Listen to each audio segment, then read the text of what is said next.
Okay, I'd like to talk about specific episodes of the Dick Van Dyke Show, and one you brought up earlier is That's My Boy. That's My Boy was our first episode, certainly it was exciting, and it evolved to being a very a momentous moment in the Dick Van Dyke Show history. It was the opening show of the third season, and the story was that Dick was obsessed with the idea that their son Richie was the baby of another couple whose wife was in the hospital at the same time giving birth to a child. And all the evidence that he could dig up, even it was very funny being this precise, almost an Inspector Clouseau character looking. He says their name was Peters, ours Petrie, very close names, and we're both on the, you're in room 387, and she was in room 378. You know, all of those clues, and at one point he was even going to footprint the baby, you know, when she caught him. And of course he had to keep all of this suspicion to himself, which is a great comedy device because he didn't want, he wanted to keep it from his wife. He didn't want to upset her. He didn't want her to, I mean, this is her darling little baby. Anyway, he finally says, he calls the other people, the Peters family, and says, my name is Petrie and so, and your wife, you guys had a baby the same day as my wife, et cetera, et cetera, et cetera. And I think we have to deal with this fact that we may have the wrong babies. And he tells Laura that and she, of course, she says, oh, that's ridiculous, that's ridiculous, that's ridiculous. She says, no, sweetheart, I'm sure. And I know it's tough to handle, you know, all this drama. And the doorbell rings, and in walks Greg Morris and his wife, the black actor, Greg Morris, who became famous on Mission Impossible. When he walked in that door, the audience exploded in that theater, in that stage, and they didn't stop laughing. And I think Sheldon and Carl have said that it's the longest single laugh ever on that series. But the joke was not on the black couple. The joke was on Dick Van Dyke, the schmuck. As Dick Van Dyke used to say, he said, schmuckery is the best thing you can do. Have a guy who thinks he's something else and he's being a schmuck. Well, that stunning laugh, and then with Greg Morris and his wife, I forget the name of the actress who played it, just standing there laughing at him because they came knowing what this guy would react to. It was one of the biggest surprises, which is one of the essences of a good comedy show, that when the audience, you really surprise them at the end. And this certainly was a surprise because there was no hint. No hint. I mean, who could have? And it was one of the first examples of using a multicultural storyline without being condescending or getting into trouble. And it was, and Greg became a long good friend after that. Because sorry, do you remember whose idea it was, that ending? Was that yours, or did I can't actually say whether it was mine or Billy's, but that was one of the things about our partnership over the years, or even working on that show, when somebody would say, who thought of that? And I don't know. I don't remember. It was an evolution of working together. And the less pride you have in individual lines, I think the better off you'll be. Anyway, there were some other episodes that had significance to us too. There was one called October Eve, which was based on something that happened to a friend of ours, discovering a nude picture of his wife from early part, whatever, a nude portrait, not a photograph. So we said, okay, Sally goes to an art gallery, and there is a picture of a nude lady who looks exactly like Laura. So, of course, we don't see that. Those were the days on television when you couldn't. Thank goodness for that, because what evolved was she tells Laura, and Laura is mortified. She is mortified. that this picture, which was painted when she was a young dancer, but she was not nude. She was wearing a leotard. So the most marvelous scene was of Dick Van Dyke walking into that art gallery to look at this picture of his nude wife. The audience does not see the picture, but they are screaming because they can imagine what Mary Tyler Moore looks like without any clothes on. The imagination at that point. But his reaction of this guy and going, oh God, and trying to shield people from looking at the picture of his wife. And of course, then Carl Reiner played the painter. His name was Karpetna. And Dick goes and asks him, how dare he do that? And Dick wants to buy the painting or sell it to somebody, put it on a mountaintop. And actually, I have, but I don't have it here with me, the Dick Van Dyke and Carl Reiner proceed to do a painting themselves with squirt guns, squirting paint, and I have it in my office. But that was an example of a show that really worked with the audience's imagination. Sometimes it's a much more powerful thing than the actual visual, and of the jealousy that worked really well.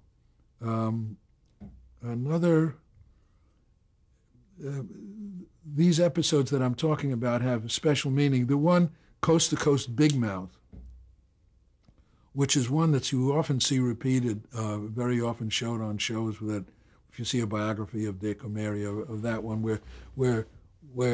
which turned out to be an Emmy. We won an Emmy for that because it was an episode where Laura and her best friend next door, and Annie Gilbert, they go to a daytime quiz show, and one of those quiz show hosts who bait people into saying the wrong thing causes Mary, the Laura character, to blurt out that Alan Brady wears a toupee.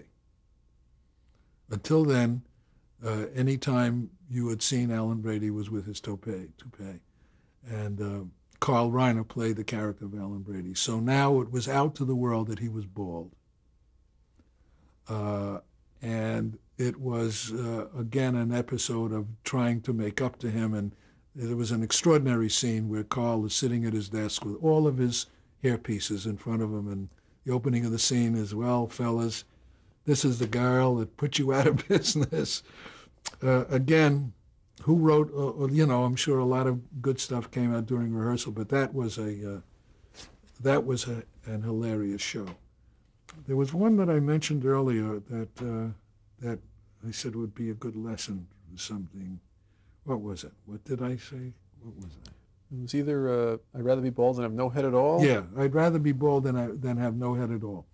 I'd rather be bald than have no head at all was an episode which we wanted to do something because it came out of sitting around the table one day and Dick saying, hey, too much hair is coming out with the brush now, guys. And Carl said, what the hell do you care? I mean, it's all gone with me. And we started to talk about men and their vanity and losing their hair. But we wanted to do a show, what if Rob Petrie were bald? But we couldn't do that, without getting silly and stupid. And then Carl said another one of his great lessons. He says, when you want to do things that are really outrageous and outlandish, make it a dream, because anything happens in a dream.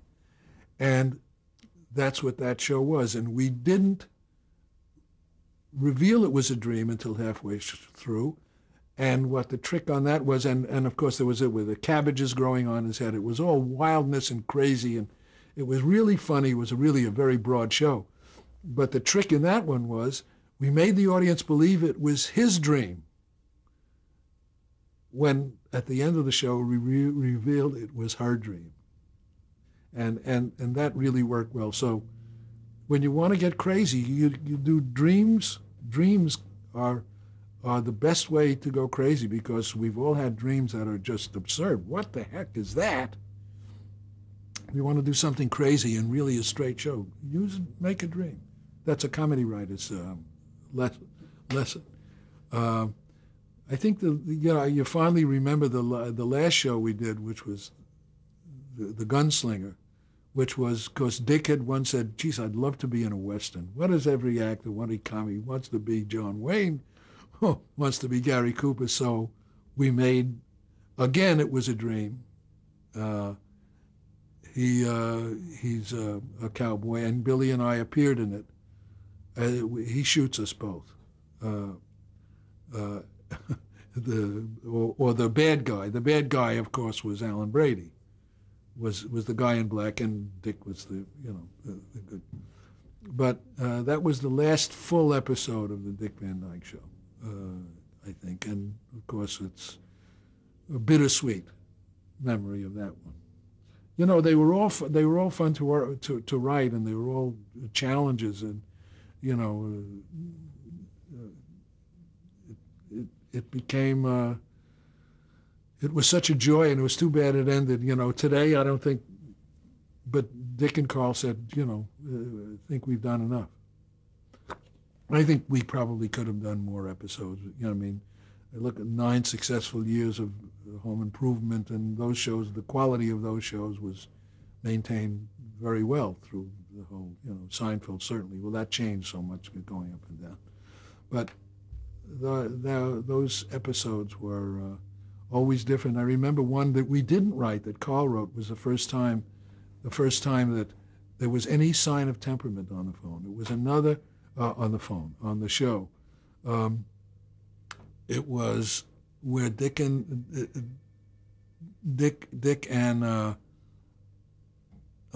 Mary were going on a second honeymoon, and they had a beautiful suite, and they go up to the thing, and it's going to be very romantic. It's their anniversary, and they check into the hotel, and she goes into the bathroom to take a hot bath, and while soaking in the tub, her big toe gets stuck in the faucet. So she can't, and the door is locked. And he's now all with he's painted a mustache on, he's got a velvet jacket, he's going to be Clark Gable. And now it's the whole episode of him trying to get in, and she's miserable in there, the water is getting cold, and she's stuck naked in the tub. But we never go inside the bathroom. Okay? It's always the audience thinking about Mary Tyler Moore in a bubble bath, naked. I mean, whatever young boy's dream in America at that time was Mary Tyler Moore naked. And it was hysterical. People coming in, plumbers, chambermaids, Dick trying to break down the door. It was a very funny episode.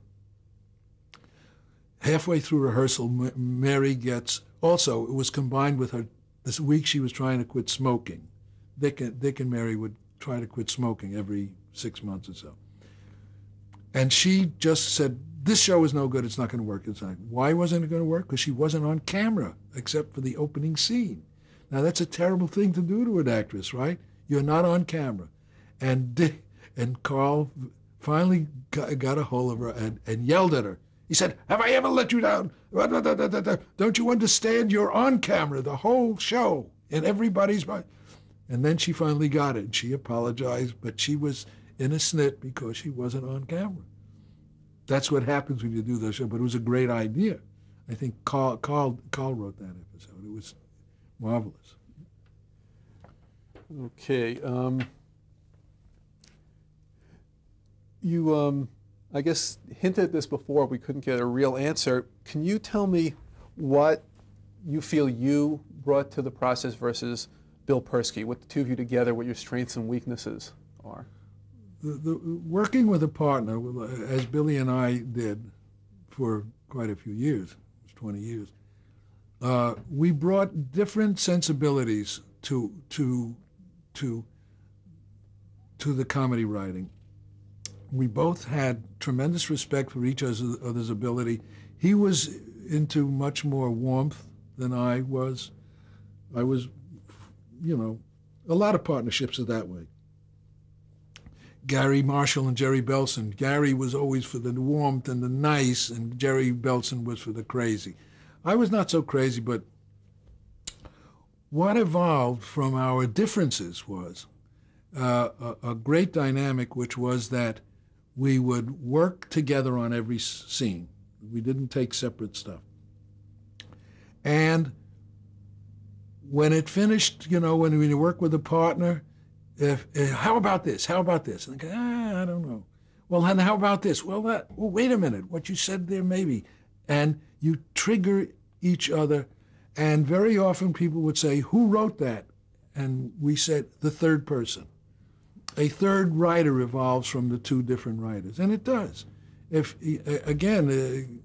Writing that way, writing comedy is a lonely job if you're by yourself. That's why, there are so many partnerships, because you can bounce off each other. The writing process is so difficult that when you can do that, and one guy's personality is this one and one is that one, and you can reap from both of those two different, we're definitely different personalities. I don't want to go into the details of that's that different, because it cost everybody too much money in psychiatrist's office to get through that. But it worked. It worked very well. I mean, the main reason that the partnership broke up was because Billy really wanted to be a director, which he became a very successful, comedy director. We did, even after we stopped working together, we did get together for other things, like some specials we were doing, something like that. But the process was always good. We very rarely fought on a personal level, if any, at all. We had totally different aspects about what marriage is and what relationships are. Billy, if a very beautiful girl would come into the office to audition for us, Billy would be embarrassed, and she would say, "Why doesn't he like me?" He didn't not like her. He felt if he was nice to her, he was being unfaithful to his wife. That's how mid-Victorian he got. And I said, no, you're not doing anything. You're being nice to this person. But it worked. It worked very well. I mean, Jackie Ellenson, his partners, Schiller and Weisskopf, who are, so great. Different guys, totally different guys. But that's, I think, what makes it work. And you mentioned that you'd received Emmys and Emmy nominations for the Dick Van Dyke Show. How did that feel? Very good. It was twice as good as not getting one. Every time. But, the story, the first Emmy, in the 3 days before the Emmy Awards, of course, so excited. My mother, everybody, the families, oh my God. And the Emmy Awards were, I forget where, at the Santa Monica Civic, wherever they were. The day before, a day and a half, I don't know, or 2 days before, the anxiety was building up, and I had an irregular heartbeat rhythm since before the birth of my first child. So my kid was, 15, 16 at the time, 17. I had not life-threatening, but a very rapid heartbeat. Just gets rapid. So that happened in the middle of the night. So I was carted off to St. John's Hospital. I didn't even have a doctor here at that time. I got a name of this doctor from somebody.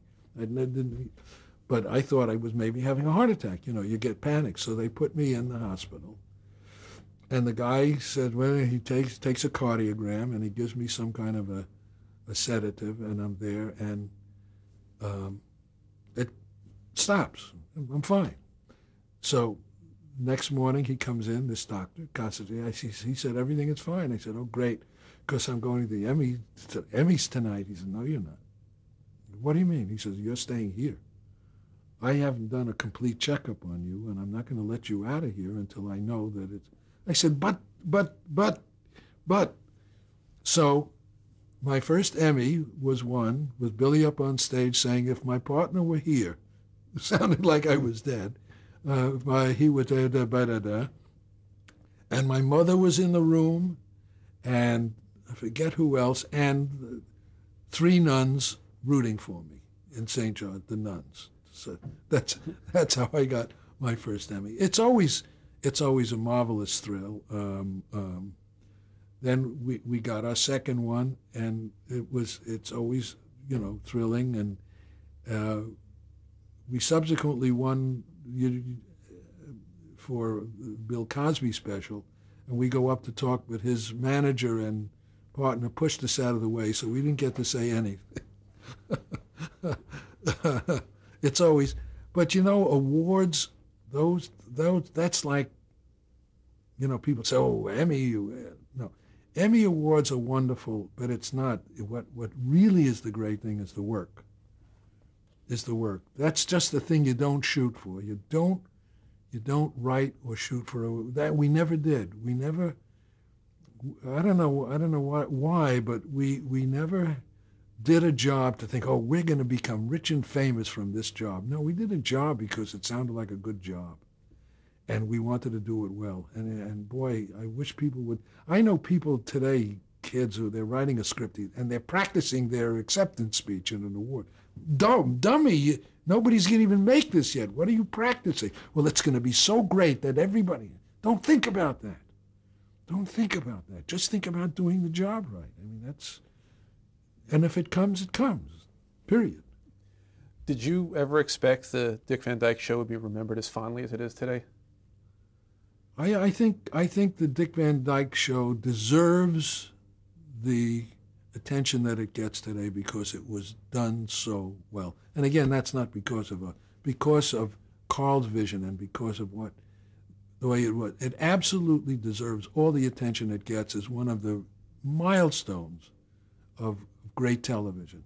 I think, and certainly a lot of great and wonderful shows have followed it.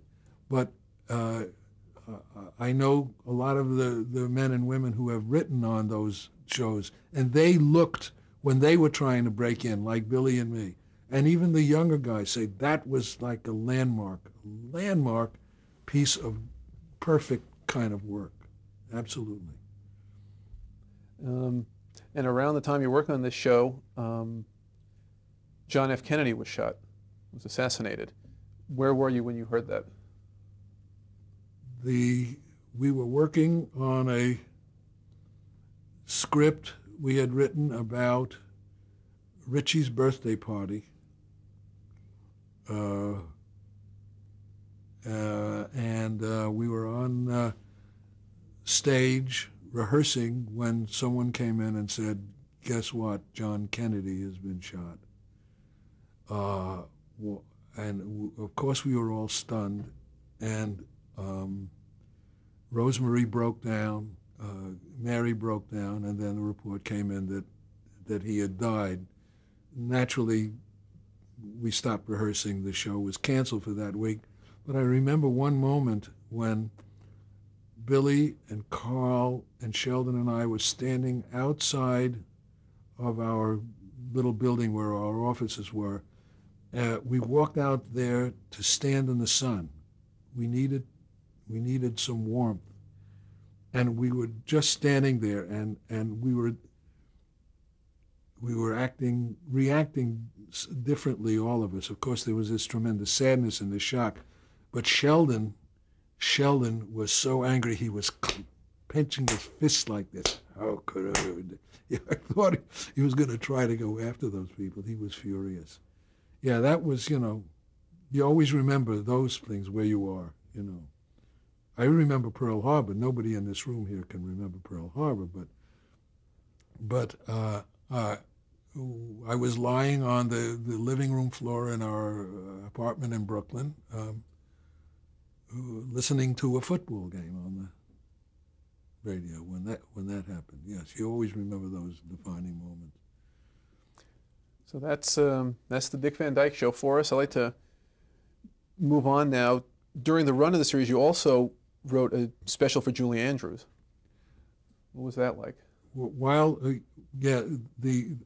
Julianne, while we were working on the Dick Van Dyke Show, we got a call from Bob Finkel, who was the producer when we were fired from the Andy Williams Show, who regretted that decision, but it was something that he couldn't avoid, and asked us if we would come back and write on the Andy Williams Show, and we said we can't do that now. We're doing this. He said, but he said he was doing a special with Julie Andrews and Gene Kelly. Oh boy. So we were asked, and we wrote that, and it was a great joy. And I think Ray Charles did some special, the white Ray Charles, who was, the Ray Charles singers of Perry Como fame. He was a great musician, wrote a lot of great special material, and it was a chance to work again with Gene Kelly, the first time professionally, and it was terrific. And she was wonderful. She was just a wonderful girl, wonderful professional woman, just marvelous. That was neat. I think a guy named Alan Handley was the director of it. That I don't remember, but I think so. It was a good show. It was a good show. And I guess also at that time you wrote freelance scripts for the Bill Dana show. Yes, Billy Dana, who was my old friend, who got us our first job down there, Billy Dana had his own series that Sheldon Leonard was the executive producer of, and so we wrote some scripts for that. Unfortunately, that show, Gary Crosby, Bing's son, was Billy's sidekick on that. He played Jose Jimenez, the bellhop, Unfortunately, that show didn't last long, but we wrote scripts for that too. Yes. And then I think we wrote some for the second Dick Van Dyke show that they did in Arizona. We did a few of those. I think Saul Turtletaub and Bernie Ornstein were producing that at the time, who had worked for us on That Girl. Yeah. Which came after the Van Dyke show, yeah. Actually, we'll be talking about that in 1 second. I just want to go back to one thing. In the 50s and the early 60s was the era of McCarthyism. I want to just touch on that because I think it's important that people remember that and what happened. Were you or anyone you know, was anyone you knew affected by the blacklist? In the 50s, most of the blacklisting in this country started in the late 40s, early 50s, while Persky and I were still in New York. I remember, even as a page, that there were some radio actors, still people doing radio and early television, being blacklisted. I didn't know any of them. When I went to work at WNEW, the head of the continuity department was a man named Milton Robertson, who was a blacklisted writer. And we wanted to know why he was blacklisted. Well, he was no more a communist than most of those people, but he was blacklisted because he went to Spain to fight in the Abraham Lincoln Brigade. And if you don't know what the Abraham Lincoln Brigade was, it was Americans who fought against Franco, who was a fascist, who was working with Hitler. And these were people who were trying to keep a free Spain. And because they worked against the fascists, they were called communists. A lot of them were lefties. Why not? There was a good reason to be lefties in that time. And a lot of the writers that were out here, I got to know quite a few of them after I came to California, who had been blacklisted before McCarthy. McCarthy came at the tail end of it. There were, there's Thomas Parnell and those other evil people who created, which some people call the greatest single injustice in the history of this country, the greatest single misuse of the law, and illegal. It was all illegal. All of that testimony was illegal. Everything was illegal about it. There was a guy who just recently passed away who I became very close with, named Frank Tarloff. And Frank Tarloff was a blacklisted writer. He definitely was a lefty. He was. We need to stop here and change tapes, and then we'll get right back into this.